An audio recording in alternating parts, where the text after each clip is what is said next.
el volumen específico en función de temperatura,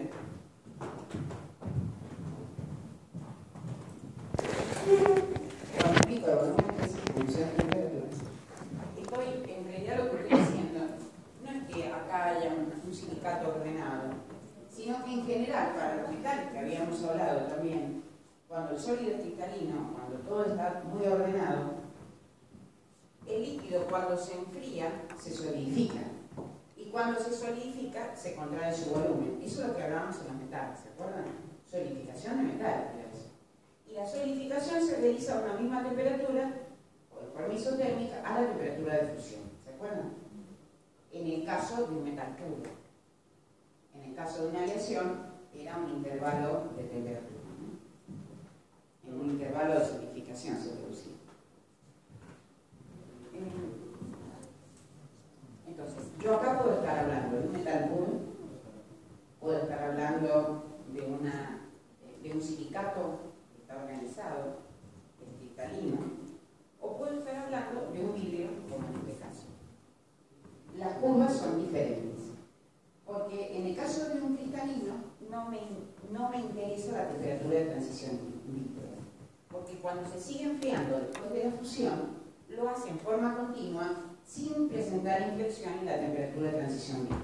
En cambio, cuando es un vidrio, solamente la inflexión la presenta en la temperatura de transición vítrea y no la presenta en la temperatura de fusión como lo hace un cristalino. Esa es la mayor diferencia entre los dos. Pero ¿cuándo es un vidrio? ¿Cómo nos damos cuenta cuándo es vidrio? ¿Cómo nos damos cuenta cuando va a ser un vidrio o va a ser un sólido cristalino? No, en realidad ustedes lo van a dibujar. Ustedes van a considerar que depende de la composición, ¿no? Claro. Si el metal, pueden tener un vidrio metálico también, ya lo van a ver como, ya van a ver que existen vidrios metálicos, ¿no es cierto?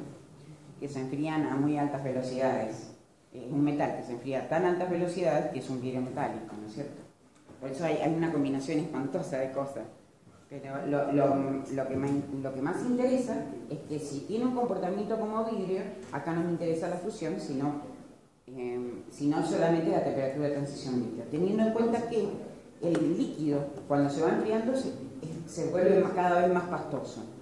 Entonces no se funde, no hay una fusión ahí, sino que lo que me interesa en realidad es el pasaje de blando o gomoso al estado hormonal. Ahora, los tipos de vidrios más utilizados son los vidrios sodocálcicos, está formado por óxido de sodio, óxido de calcio. Estos son los vidrios de recipientes y ventanas, son los más utilizados, de recipientes y ventanas. Estos son los vidrios comunes en realidad. ¿Por qué son vidrios? A ver, si vamos a tener una red de silicatos ordenadas. Si nosotros queremos hacer un vidrio y tenemos iones, por ejemplo, como el calcio o el sodio y el sodio lo que hace, ustedes se acuerdan de la red de silicatos que vimos con los tetraedros unidos, ¿verdad? El sodio o el calcio se encajan en la estructura de los silicatos. Y al encajarse lo que hacen es dificultar, escuchen esto si estoy explicando así, cuando encajan en la estructura de los silicatos, dificultan la cristalización al enfriarse a partir del líquido. O sea que estos iones que se agregan para formar los vidrios comunes, lo que hacen es dificultar el ordenamiento de los iones.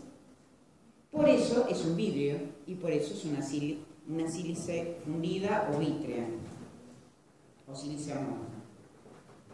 Porque estos iones se encargan de meterse en la red de los silicatos e impedir que se ordenen cuando se enfrían a partir del líquido. Por eso se forman vidrios y no sólidos cristalinos. Y el comportamiento es diferente en este diagrama.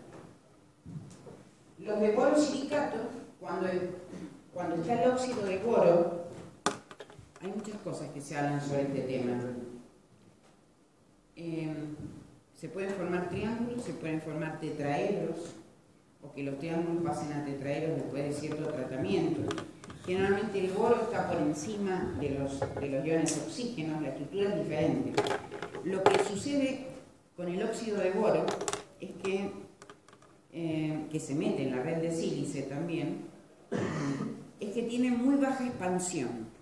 Entonces se utiliza este vidrio para hornos o para cuando van a ser utilizados a altas temperaturas. Son los famosos vidrios Pyrex, los borosilicatos, por tener baja expansión.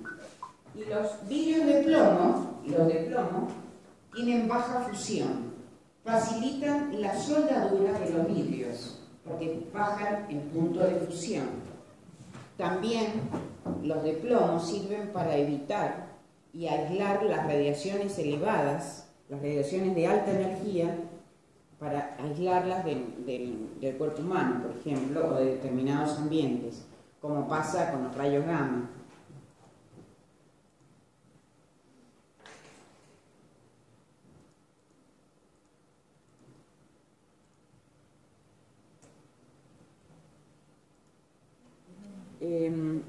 Acá hay dos conceptos, por ejemplo, que es sinterización. Por ejemplo, esto se produce mucho en cerámicos.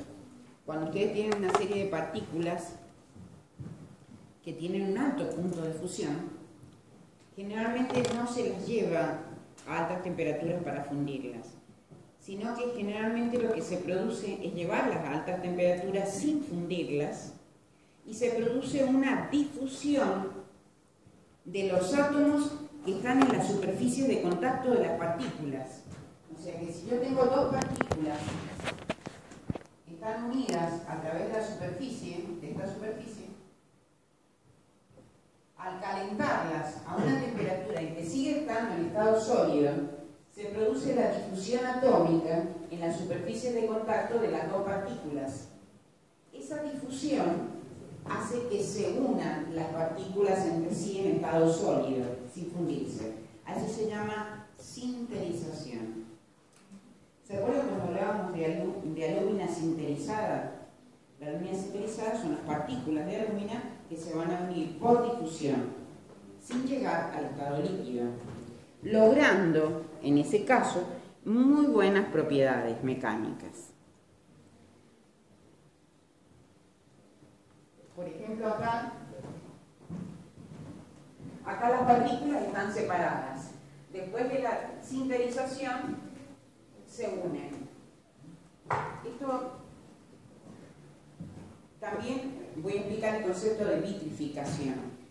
Acá cuando hablamos de arcillas, yo les decía que estaba el talco, la sílice, estaban los feldespatos, que generalmente tienen una fase vítrea. Generalmente el cerámico tiene una fase vítrea. La fase vítrea tiene más baja temperatura de fusión que muchas partículas de los cerámicos. Entonces, lo que sucede es que si ustedes tienen una fase vítrea con otros cerámicos que tienen alta temperatura de fusión, cuando calientan todo el conjunto, lo que se licúa es la fase vítrea.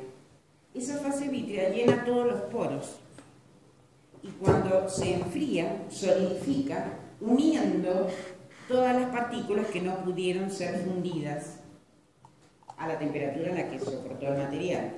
Por lo tanto, lo que hace la vitrificación es unir las partículas que tienen alta temperatura de fusión. Unen las partículas entre sí de cerámicos que tienen alta temperatura de fusión, ya que la masa vítrea tiene más baja temperatura de fusión. Y lo bueno es que esa masa vítrea va a unir las partículas y va a formar una estructura sin poros.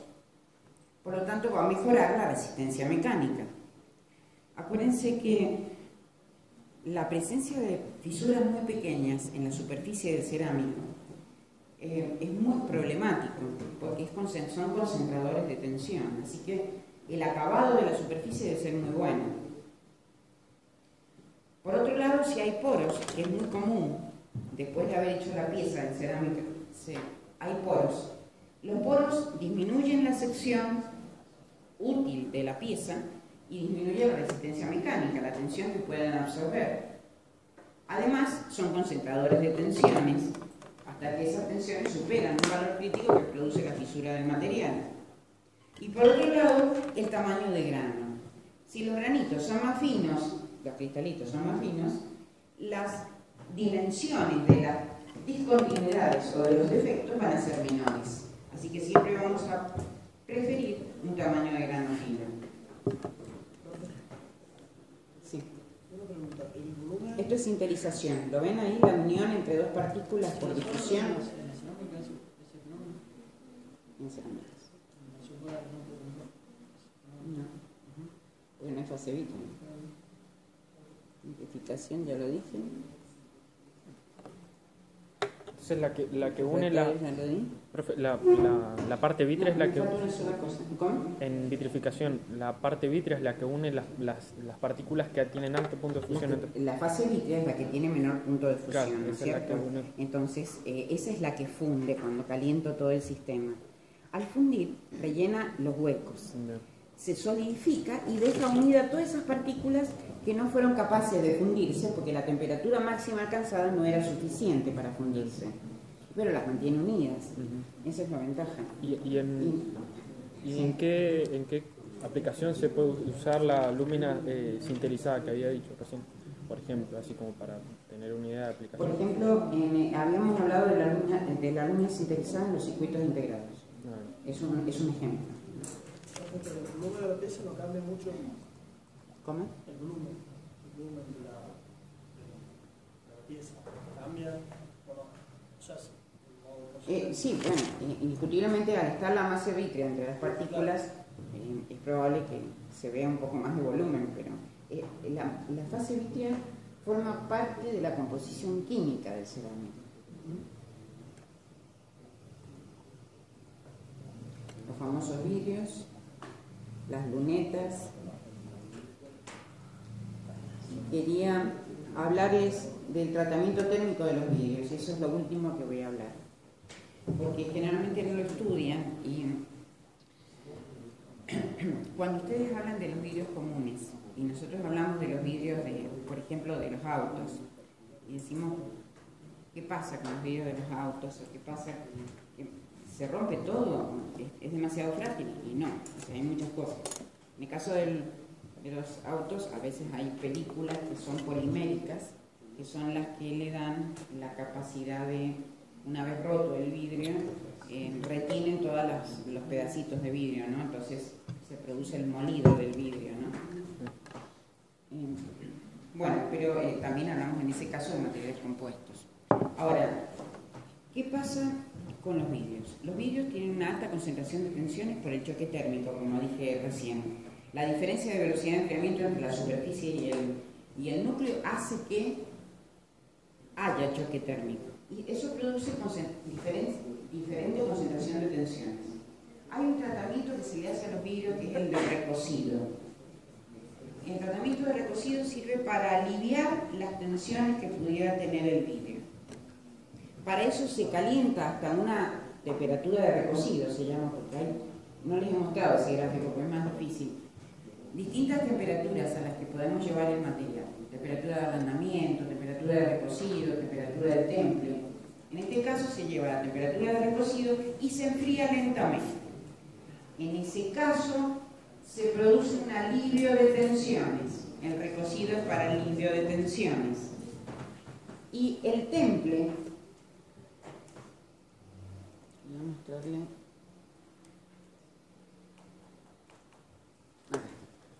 En el caso del temple, se lleva el vidrio a una temperatura superior a la temperatura de transición vítrea. En el temple del vidrio se lleva a una temperatura superior a la T sub G, a la de transición vítrea. Y luego se enfría rápidamente, que en el caso del temple, en el vidrio, es al aire. Se enfría al aire. Y pasa lo siguiente, pasa lo que dicen los slides, que pueden entenderlo o no. A ver.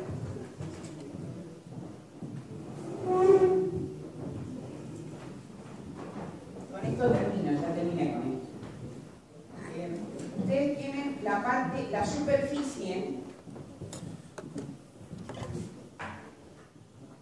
superficie de la pieza es esta. Estas son las paredes. Las paredes